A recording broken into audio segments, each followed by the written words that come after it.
thrill for me to be here, and I'm so happy to see all of you. You know, one of the biggest reasons that I'm happy to be here is because I shouldn't be alive today. I should have died on February the 2nd, 2006. That was supposed to be my last day here in this physical life. Because on that day, the doctors had told my husband and my family that I only had a few more hours to live. I was dying from end-stage lymphoma, which is a form of cancer of the lymph nodes. I had struggled with cancer for 4 years up to that point.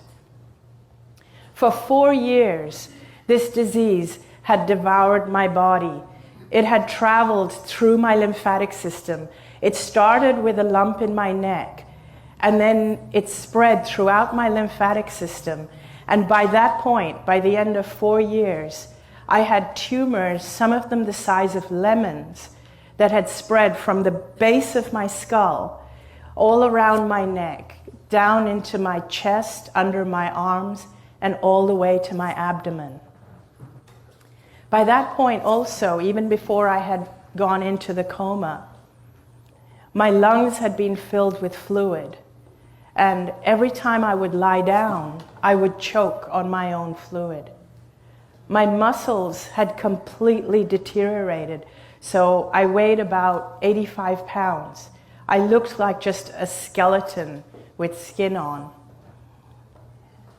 I had these big, gaping, open skin lesions where the toxins were oozing out of my body. I wasn't able to digest any food. I had a persistent low-grade fever. I couldn't walk because my muscles had been deteriorated, so I was constantly just lying down or being taken around in a wheelchair. I was connected to an oxygen tank all the time. I couldn't breathe without the aid of oxygen. And on that morning, on February the 2nd, 2006, I went into a coma. The doctors had said these were my final hours because now my organs had shut down. My organs were failing. So my family were told that if there was anybody that had to see me before I died, this was the time. Unbeknownst to everyone around me, though, even though it appeared that I was in a coma and my eyes were closed, I was aware of everything that was going on all around me. I was aware of my husband, who was distressed, but he was by my side holding my hand. I was aware of everything the doctors were doing. They were putting tubes in me. They were removing fluid from my lungs so that I could breathe easier. I was aware of every single thing that was happening. It felt as though I had 360-degree peripheral vision. I could see everything happening all around my body. But not just in the room where my body was, but even beyond. And it was as if I had expanded out of my body.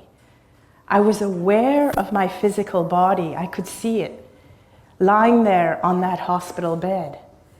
But I was no longer attached to that body. It felt as though I could be everywhere at the same time. It was like wherever I put my awareness, there I was. I was aware of my brother who was in India. My body, I was in Hong Kong. This was happening to me in Hong Kong. My brother was in India and was rushing to get on a plane to come and see me. He wanted to see me before I took my last breath. And I was aware of that. I felt as though I was with him. I saw him on the plane. And then I also became aware of my father and my best friend, both of whom I had lost. Both of them had crossed over, had died. But I became aware of their presence with me, as though they were guiding me and communicating with me. One thing that I felt in this amazing, expansive state, I felt I was in like a realm of clarity, where I understood everything. I understood why I had cancer. I understood that I was much greater. In fact, all of us are much greater and more powerful than we realize when we're in our physical bodies. I also felt as if I was connected to everybody, like all the doctors that were treating me, the nurses, my husband, my mother, my brother, and everybody. I felt as though we all shared the same consciousness. I felt as though I could feel what they were feeling. I could feel the distress they were feeling. I could feel the resignation of the doctors. But at the same time, I didn't get emotionally sucked into the drama, but yet I understood what they were feeling. It's like we all share the same consciousness. It's like when we're not expressing in our physical bodies, you and I and all of us, we are all expressions of the same consciousness. That's what it felt like. I felt as though my father was trying to communicate with me that it wasn't my time, that I needed to go back into my body. At first, I didn't want to go back because I still felt as though I had a choice whether to come back or not. So at first, I absolutely did not want to go back into my body because I couldn't see a single good reason to go back into this sick and dying body. I was a burden on my family. I was suffering. There was no good reason, so I didn't want to go back. But in the next instant, it felt as if I completely understood that now that I knew what I knew, and because I understood what caused the cancer, I knew that if I chose to go back to my body would heal very, very quickly. And so, in that moment, I made the decision to go back, and I heard as though my father and my best friend said to me, now that you know the truth of who you really are, go back and live your life fearlessly. And it was in those moments that I woke up from the coma. And my family was so relieved to see me. And the doctors, they couldn't explain it. The doctors were there and they were surprised, but they were being very, very cautious because there was no way of knowing. I was still so weak. There was no way for anyone to know whether I was going to stay out of the coma or heal or go back. But I knew I was going to be fine, and I was telling my whole family, I'm going to be fine. I know I'm going to be fine. It's not my time. Within 5 days, the tumors in my body had shrunk by 70%. After 5 weeks, I was released from the hospital to go home. I was completely cancer-free. Now, what has happened is that I've had to pick up my life from that point. And as you can imagine, my life feels completely different. It changed my view of the world.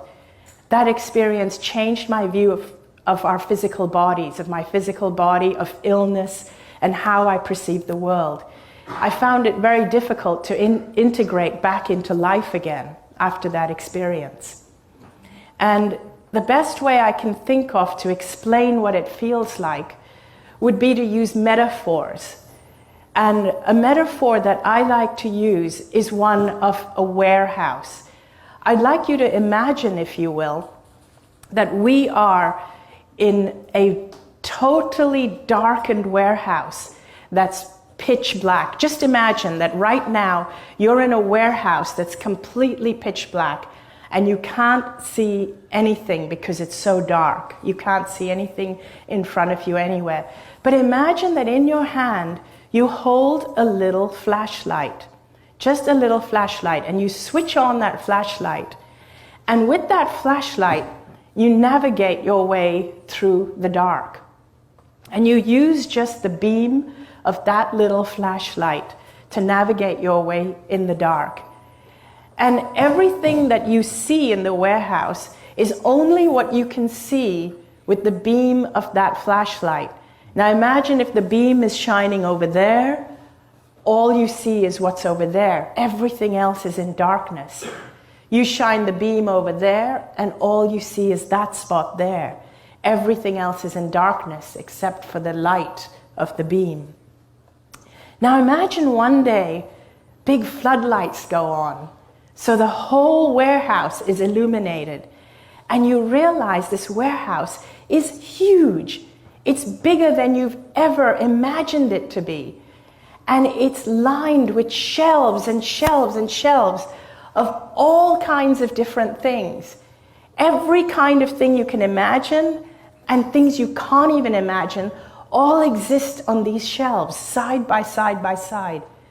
Some of these things are beautiful, some not so beautiful, some large, some small, some things in colors you've never ever seen before, colors you've never imagined to exist, and some things that are strange and funny looking, all exist side by side.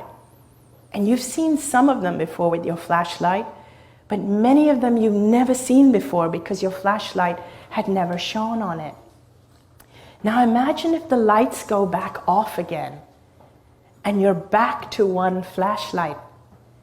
Now, even though all you can see is what you see with the one flashlight, the beam of one flashlight, at least you now know there is so much more that exists simultaneously and alongside the things that you can see. You now know that just because you cannot see them, you cannot experience it, doesn't mean it doesn't exist. You now know that because you've had that experience. That's what it feels like to me. It feels like so much more exists than what we believe. So much more exists than what we have experienced. It's just beyond our flashlight.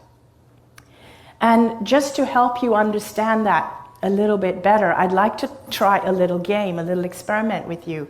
I want you to look around the room and find everything you can that is shades of red, everything from red to burgundy. Just look around and commit it to your memory.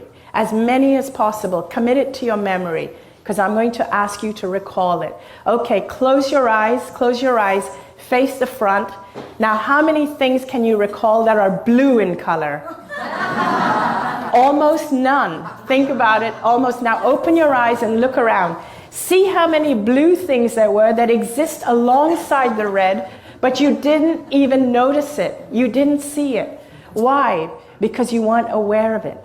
The beam of that flashlight, what is that? That is your awareness. That beam is your awareness. When you flash your awareness on something, it becomes your reality. It becomes what you experience. There can be something else that's right under your nose, but if your flashlight is not shining on it, you won't even notice it. You won't even be aware of it. Think about this. Think about all the billions of dollars we are spending on cancer awareness. Think about all the cancer awareness campaigns. Imagine if we put that much money, energy, and effort into wellness awareness. What a different world we would have. Imagine if we put all our effort into peace instead of into fighting and wars. We would have a very different world if we changed our awareness.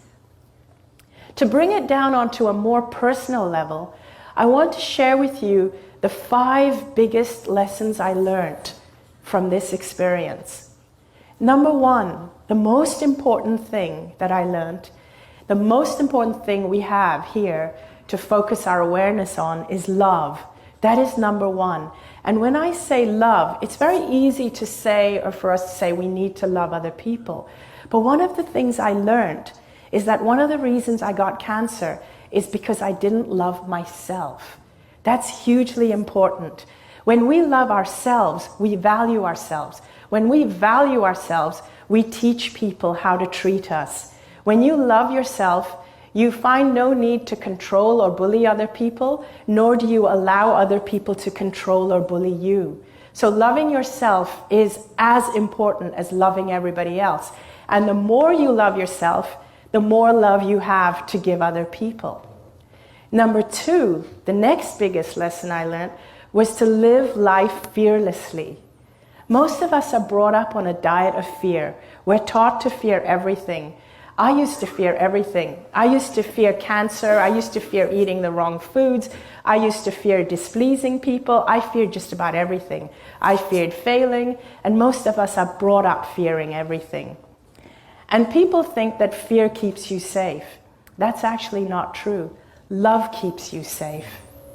When you love yourself and when you love other people, you'll make sure that you keep yourself safe and that you keep other people out of danger's way. Love keeps you much safer than fear does. The third thing I learned that is so important is humor and laughter and joy. We're born knowing this stuff.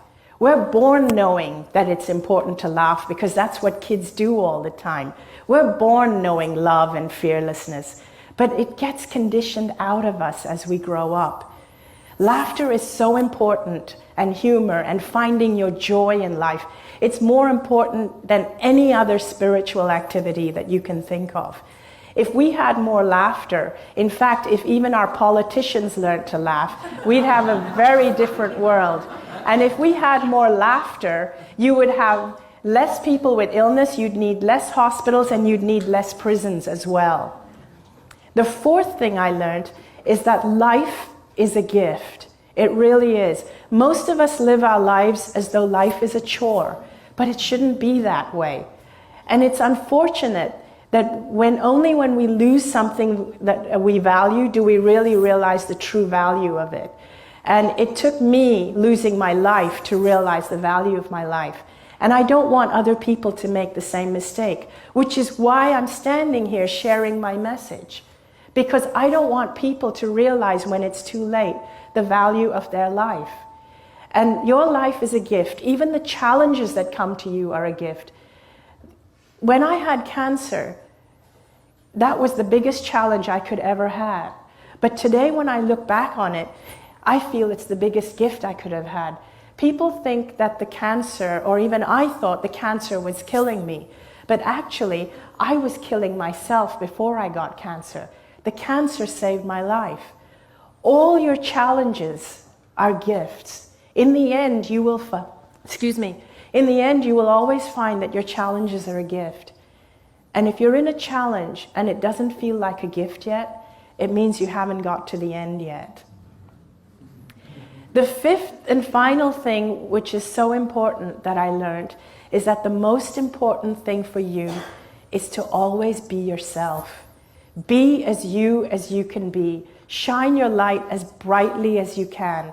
Embrace your uniqueness. Just realize who you are, get to know who you are, love yourself unconditionally, and just be yourself. And with those 5 things, I invite you to go and live your life fearlessly. Thank you very much.